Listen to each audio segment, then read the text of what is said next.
Jo no ho he aconseguit veure el vermell del sisó, però els meus professors m'ho han explicat i gent que ha treballat allà.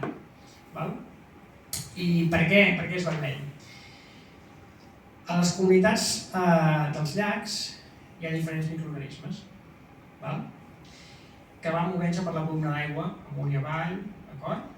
I a vegades els microorganismes poden fer, com diu, surgències com la neu, aquesta vermella, que hi ha una alga que creix molt i pot donar aquest color.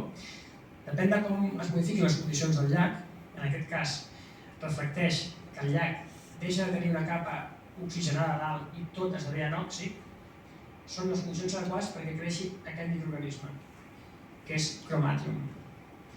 Aquest és un bacteri porpra del sofre, d'acord? Que creix en condicions anòxiques. I durant una setmana, 2 setmanes l'any, es donen les condicions adequades perquè a més faci el que s'anomena un plum, una surgència. De cop i volta creix molt, domina la comunitat microbiana i és gairebé l'únic microorganisme que trobes en la part més superficial del llac. D'acord?